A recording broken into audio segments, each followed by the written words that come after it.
Now to the Acting Prime Minister, Richard Marles. Good to see you, Richard. Thanks for your time this morning. So we've got this announcement from Anthony Albanese in relation to our planes above the skies in Ukraine overnight. Is this as close as we will get to boots on the ground?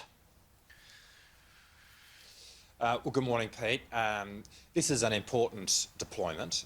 It's important to understand this will be a deployment to Germany. But the E7 is a highly capable aircraft in terms of what it does, providing really eyes in the sky and communication to a whole range of other military assets. So it's a critical enabler in terms of both military support here, but also support to humanitarian efforts in relation to Ukraine. We've been working with our partners, as I've said repeatedly in interviews with you, not just with Ukraine, but with the US, with the UK, about how best we can provide assistance to the effort in Ukraine.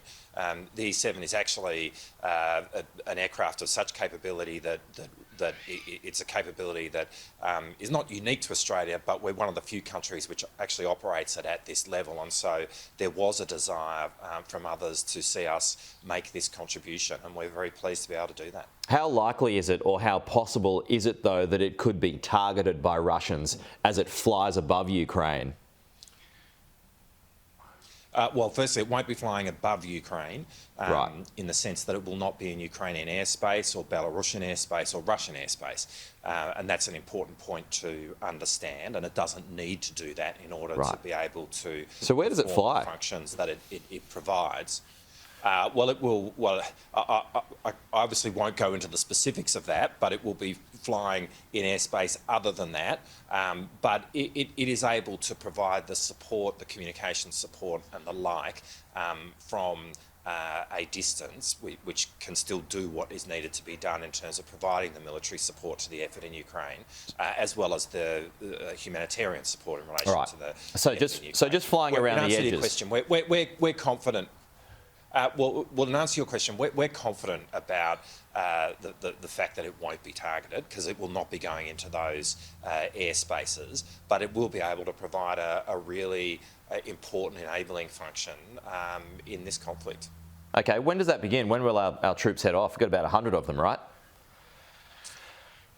Yeah, there's 100 people who will be part of the deployment. It's going to happen in the next couple of months. Again, I'm not going to go into the specific of the timing, but we've been working with our partners for some time now about this deployment, about when it is most usefully needed.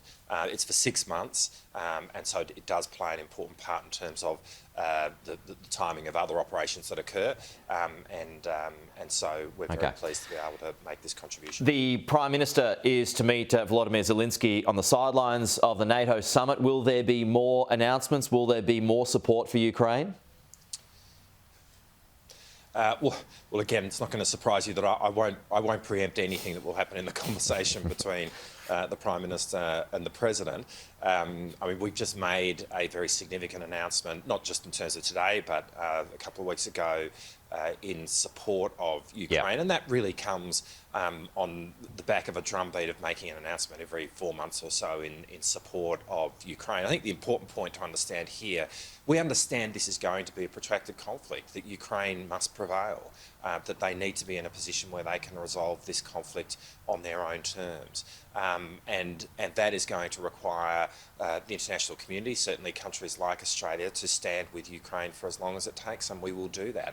And that does imply that going forward, there will need to be more help as we go, as this conflict evolves. We've always understood that. And that's why we've made the contributions in the way we have. And I'm sure that in the conversation that happens between the Prime Minister and the President, they'll talk about how the conflict is going and the future of Australian support to Ukraine. Okay, Australia also overnight signing up to Germany's Climate Club. Would you expect that now gives us the green light to complete that EU trade deal?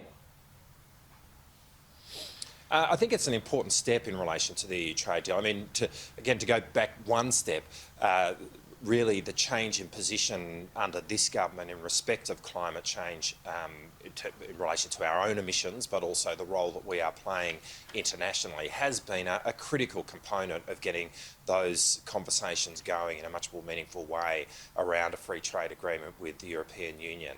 But this is a really exciting opportunity, specifically in terms of our bilateral relationship with Germany. I mean, Germany it is actually a really exciting relationship. I think historically, measured over the last few decades, Germany is probably the largest country with whom we've probably had the smallest relationship, but that really is now changing big time. And one of the aspects in which that's changing is around the partnership on clean energy.